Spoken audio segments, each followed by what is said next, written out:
emergency? What is going on? Who had the knife?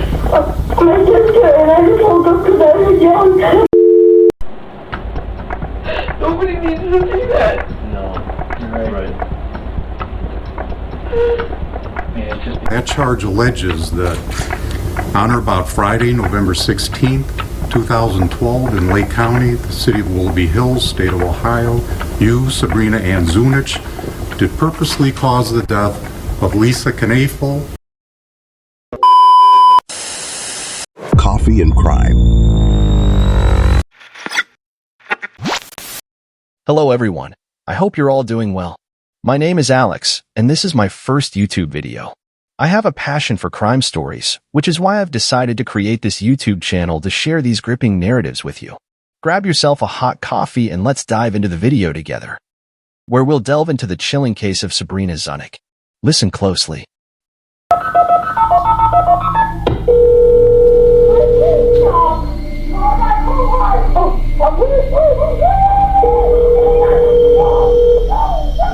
What's an emergency? You need to get off the radio, Julius. What is going on? Who had the knife? My sister, and I just woke up because I was young. 2518 Chagrin Drive. I need units at 2518 Chagrin Drive. I have a female yelling on the phone. Someone else has a knife. Okay, this is your sister? Yeah, and she's doing my mom with a knife. She's doing what to your mom with the knife? You need to take a deep breath for me so I can understand you. No, I did. Move 2518 Chagrin. I'm going to try and look up a history. What, does your sister still have the knife? Yeah. And what is going on there? I don't know, I just woke up. Okay, who am I talking to now? Her daughter. Okay, and what's going on there? Who has the knife? My sister. Okay, does she still have Hey, it? Mom? Okay? What happened?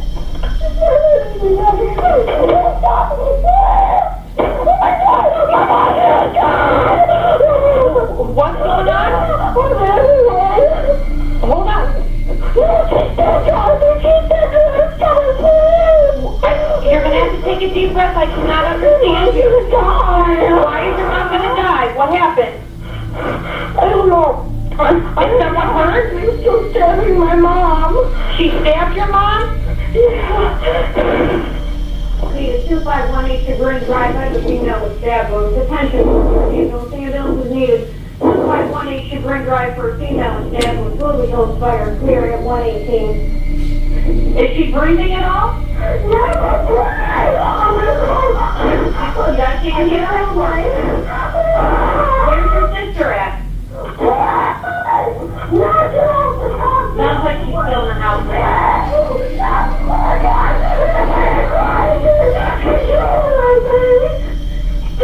All I got was your sister has a knife. Where is your sister? Where is your sister? Well, I got everyone please say, honey, where is your sister? That haunting cry you just heard echoes the chilling ordeal of 13-year-old Megan, thrust into a nightmare no child should endure. As the officers arrived at the scene, they were met with a horrifying sight. Sabrina, the older sister, had brutally stabbed their mother, Lisa Knafel, over 200 times. Even as she was apprehended, interrogated, and charged with murder, one burning question lingered. Why did she do it? We're investigating Sabrina Zunick's case to figure out if the tragedy was intentional or if someone influenced her. What made her commit such a terrible crime against her foster family? Sabrina Zunick grew up in poverty, her childhood overshadowed by the struggles of parents battling drug and alcohol addiction. After years under her grandmother's care, Sabrina found herself at Emma Cavey receiving home at the tender age of 14. Her adolescence was marked by a tumultuous cycle of placements within the foster care system, leaving her longing for a sense of belonging. However, July of 2011 brought a glimmer of hope as she was placed under the guardianship of Kevin and Lisa Knafel. Initially, Sabrina appeared to blend seamlessly into their family dynamic alongside their daughters, Megan and Haley. Yet, Within months, tensions arose as Sabrina clashed with Lisa over perceived favoritism towards her own children. Despite Kevin's support, Sabrina felt isolated within the family unit, despite her efforts to integrate and excel academically. But it was the unequal distribution of love within the household that ultimately pushed Sabrina to her breaking point. As dawn broke on November 16, 2012, a chilling call pierced the silence, reaching the ears of the Willoughby Hills 911 dispatch. It was Megan, just 13 years old, her voice trembling as she relayed a harrowing tale. As the police rushed to the scene, they discovered Zunick clutching a bloodstained 15-inch knife in her hand. In the master bedroom lay the lifeless body of Lisa. Surprisingly, Sabrina did not attempt to flee the scene. Instead, she remained, her body bearing the scars of the attack. It became evident that amidst the chaos, Sabrina had also suffered multiple stab wounds, leaving her in a state of shock. After being rushed to the hospital to receive treatment for her wounds, Sabrina was swiftly ushered into the interrogation room a mere 10 hours after the tragic events unfolded. Despite being just 17 years old at the time, Sabrina should have had a parent or guardian present during the interrogation. However, in accordance with the Ohio Revised Code Section 21522, Sabrina's serious offense, aggravated murder, warranted her being tried as an adult. I'm Jim Vitale. I'm a policeman. This is Detective Palmer, Detective Broadwater. They work with me. Hi. Well, we're going to sit down and talk for a moment. I asked them to come with me because we all kind of been working a little bit. They're probably wondering what happened, and we're wondering what happened here. We have some routine paperwork we have to go over real quick. Partner's going to explain that to you. I'm sure he's Before we ask you any questions, okay, we got to give you some rights, okay? And what I'm going to do is when we give you these rights, I was going to ask you the initials next to these rights, okay? It'll be fine. In the interview, even if you kind of hold it like this and kind of do it like that, okay? Just so you know, you are being suspected of being involved in a homicide, okay? You do have the right to remain silent. You understand that? Yes. Okay. Anything you say can and will be against you in court of law. You understand that? Yes. You have a right to talk to a lawyer for advice before we ask you any questions and to have him with you during questioning. You understand that? Yes. Okay. If you cannot afford to hire a lawyer, one will be appointed to represent you before any questioning if you desire. You understand that? Yes. Okay. If you decide to answer questions now without a lawyer present, you will still have the right to stop answering any questions at any time until you talk to a lawyer. Do you understand that? Okay.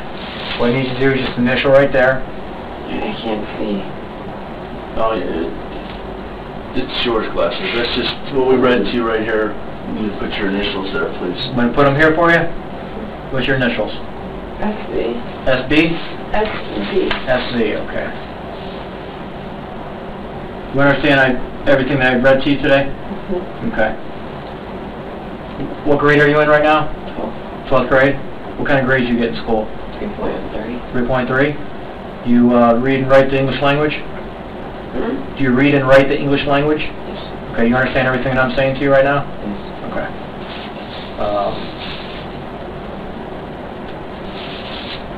You can just kind of scribble. Can you grip a pen at all and try to write your name? Just like you did when you were at the hospital. Yeah. When you were signed your discharge sheet. And this is just Right there. saying that I understand these. Correct. Understand your Yep. rights. Do you understand your rights? Mm-hmm. Okay. This is not saying that if I want the attorney, right? No, absolutely not. Did you ever get that one? Yes, I did.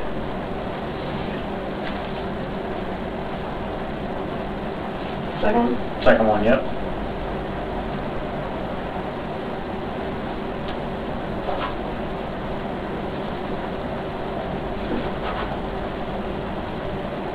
Observe her demeanor as she glances at her poster, her immediate reaction to the slamming door. This visceral response stems from her ongoing state of shock and the medications she's currently under. Although she's agreed to answer questions, it's crucial to acknowledge that the detectives may struggle to fully comprehend her mental state. After that, at the interrogation room, Zunick begins to fabricate lies, claiming she can't remember anything about what happened to her foster mother, Lisa, in an attempt to appear innocent. During the interview, Zunick disclosed her diagnosis of ADHD at the age of 4, a condition affecting focus, impulse control, and energy levels. Additionally, she experienced oppositional defiant disorder, anxiety, depression, and bipolar disorder.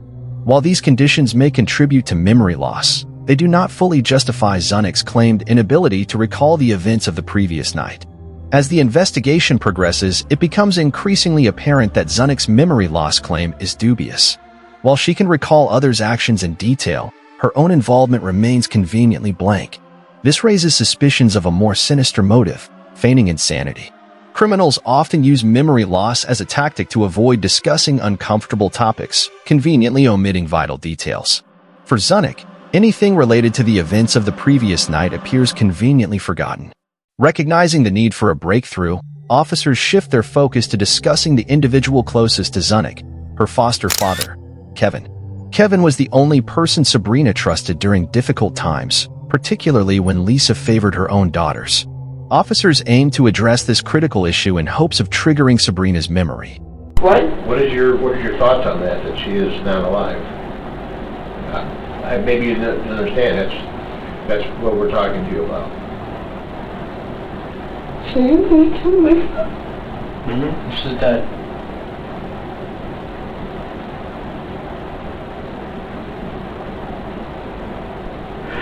You can't tell me I did it. Yes. But most of that blood was probably hers. That's why we need you to concentrate and think about what happened. Zunick's reaction to the news suggests she might be feigning insanity. Despite stabbing the victim nearly 200 times, she acts as if she doesn't know about the death, which is hard to believe. It seems like she's trying to portray a psychotic episode, but the detectives see through her facade and continue pressing for answers. The photos of crime they present details from the events of last night, hoping for clarity, but Sabrina repeatedly responds with, "I don't know." Shifting their approach, they question her about the iPad and her friend, to which she responds clearly. It's becoming increasingly evident that there's either a way to end her charade or an underlying motive behind her role-playing. When her foster sister, who witnessed the tragedy, is brought up, Sabrina offers no meaningful response, adding to the detectives' frustration and suspicion. Despite the lack of solid evidence, it appears to be an unsuccessful attempt to discredit her sister. Despite Sabrina's insistence on memory loss, the detectives believe they have sufficient grounds to charge her with first-degree aggravated murder. But amidst Zunick's journey through the legal process towards prison, few paid attention to the man with the alibi, her foster father, Kevin. During Zunick's interrogation, her foster father Kevin arrived home. Authorities noted his demeanor as calm and observed that he appeared more curious about the attack than disturbed by it. When Zunick was booked into Lake County Jail, Kevin tried to visit her but was turned away, leaving him visibly frustrated. By the spring of 2013, while Zunick remained behind bars, Kevin seized his late wife's insurance payout, cleared his debts, acquired property in Florida, and indulged in flying lessons. Despite the horrifying loss of his wife, Kevin's apparent lack of remorse suggests that his plans to separate from Lisa were already in motion before the tragic incident. At this juncture, the detectives attempted to establish a connection between Kevin and the murder. They brought him in for questioning, but he arrived with his lawyer. Sensing Kevin's apprehension, the detectives assured him they would focus on his wife's work during the interrogation. Despite the detectives' efforts to steer the questioning towards the event, Kevin's lawyer consistently intervened, blocking their attempts. However, even in basic questioning, the detectives observed Kevin's avoidance of eye contact and frequent downward glances, raising suspicions about his involvement. Cracking Kevin seemed nearly impossible at this point, but nearly 6 months after the murder, a breakthrough emerged. Zunick agreed to talk with a prosecutor, being completely honest about the murder's intent. This is the first step before discussing a plea deal. Though we don't have all the details, it reveals the shocking truth. Kevin was the one behind it all, convincing Zunick she'd serve only a few years. But after 6 months of his absence, she spoke up, revealing his true nature. Evidence of their relationship came to light through over 1,500 messages, many of them sexual. On June 11, 2014, Kevin Cannell was found guilty on all charges and sentenced to life in prison. Sabrina Zunick received the same sentence, but she could be eligible for parole after 30 years due to her cooperation. If you've been watching this video up to this point, it means you're enjoying the content. Don't forget to subscribe to my channel, turn on notifications, and hit the like button for more content.